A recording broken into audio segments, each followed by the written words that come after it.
I told you when you called me 5 months ago. Or did you not listen? No. Just forgot. I've just been really busy, with, Hazbin Hotel is an exciting and new look into the worlds of heaven and hell. Like other media before it, the animated series likes to question the validity of both locations and if the many stories about them have any merit. For example, the current ruler of hell, Lucifer, appears in the series as a burnt-out dreamer desperate to have a good relationship with his daughter, even if that means supporting her revolutionary dreams or protecting her from angelic threats. Although Lucifer only has a supporting role in the first season, his powers appear unrivaled for now. As his character develops in future episodes, he may encounter challenges threatening to overtake his centuries-old position of power. In today's video, we're discussing Hazbin Hotel characters who can make Lucifer meet his match. Hello?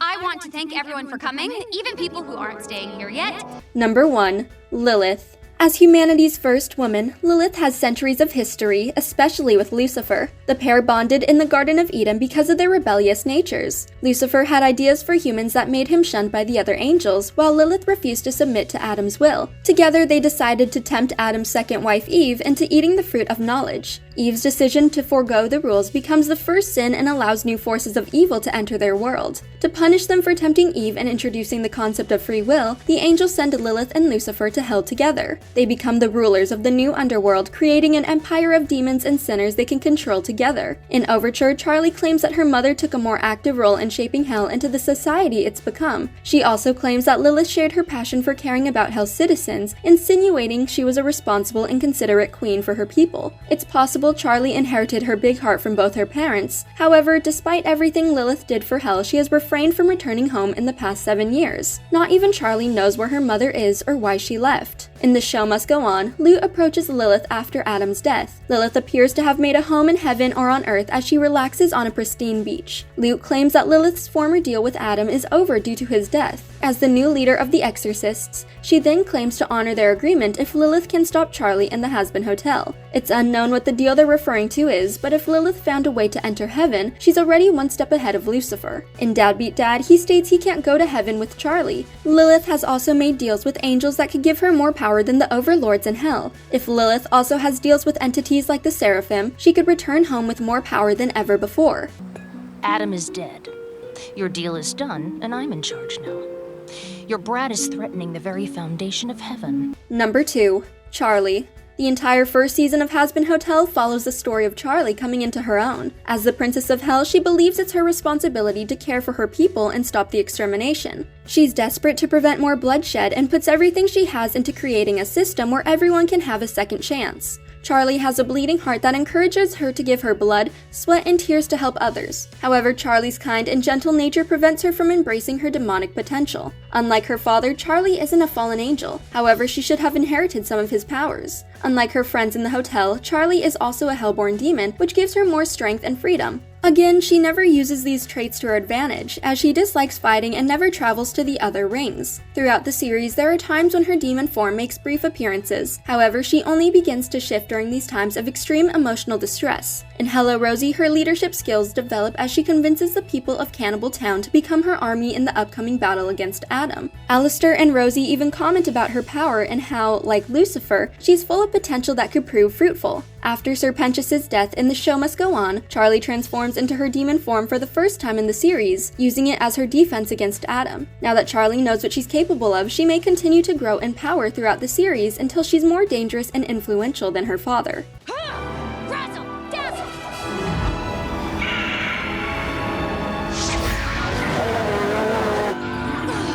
Number 3. Sarah. During the narrative prologue and overture, Charlie describes the elder angels who helped create humanity. They had a specific image in mind for the humans and disliked the suggestions provided by Lucifer. These elders are likely the rule makers of heaven, and they provide strict punishment to those who disobey their laws. They likely cast Lucifer from heaven, sending him to become the leader of a realm he grows to hate. Within the elders' silhouettes is an angel who looks remarkably similar to Sarah. If Sarah is an elder who lived longer than humanity, then it's feasible to assume she's much more influential than Lucifer. In the modern day, Sarah takes on the responsibility of the High Seraphim, which seems like the highest honor and rank an angel can have in heaven society. Like Lucifer, she behaves as a ruler would by overseeing her kingdom, making difficult decisions, and acting as a judge in court settings. It's currently unknown if someone ranks higher than Sarah, but no angel questioned her decision when she admitted to the exterminations, implying that her word is final. However, she may one day become replaced by her fellow seraphim, Emily. I never would have agreed to your yearly activities if I thought it would bring trouble to our doorstep. Keeping heaven safe was my only reason for allowing it. Number 4. Emily. When Emily debuts in Welcome to Heaven, she's much different than her more experienced and somber seraphim, Sarah. She shares Charlie's youthful optimism as she's thrilled to show outsiders around heaven and speaks as if she's the only one who believes the Hazbin Hotel can succeed. She's also the only one to question the brutality of the extermination. Still, her bravery in doing so could come from her relationship with Sarah and her high rank in heaven. However, Sarah claims that Emily's current role is to keep their people happy and she shouldn't concern herself with difficult decisions like the overpopulation crisis in hell. If the seraphim are royalty, we could consider Emily a princess of heaven. As a princess, there may come a time when she can step up and take over Sarah's place as their primary leader. In doing so, she could usher in a new era of peace and prosperity in all realms, especially if she could strike a beneficial deal with Charlie. It's feasible that Emily may already have powers that could test Lucifer's limits, but like Charlie, she may still have some learning to do. Hi, I'm Emily, the other seraphim, though you can call me Em. Number 5. Alistair.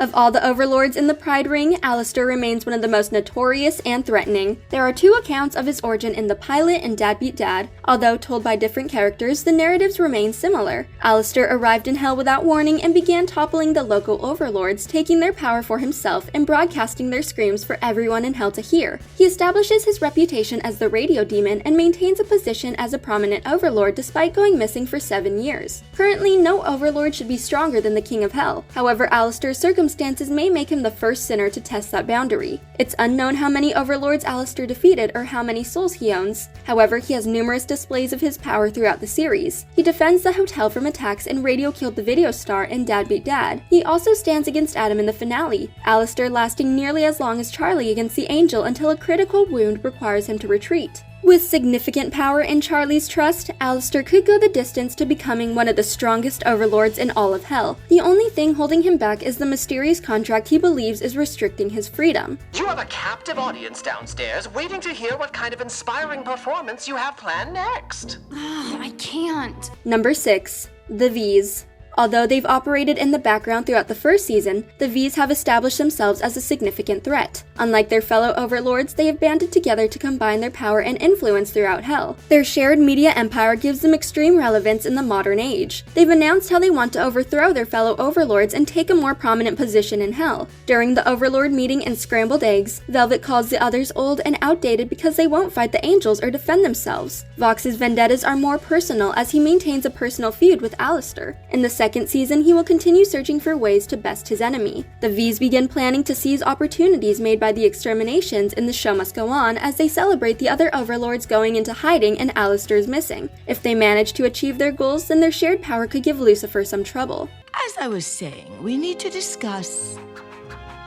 Yes? It's hard to imagine anyone overpowering the King of Hell, but more powerful entities than Lucifer have existed in the past. He's lost to forces more assertive than him in the past, and as new generations as demons and angels continue to pass through the human realm and beyond, any of them could be the fateful person destined to overthrow the first of the fallen. Charlie will likely one day succeed her father as Hell's primary ruler, but he could meet his match long before his daughter takes his throne. How come he can have faith in me, but my own father can't? Ooh, drama. Thanks for watching. If you enjoyed this video, hit that like button, subscribe to our channel, and turn on notifications to stay updated on our uploads. I can't. Why can't you? Charlie! You don't understand.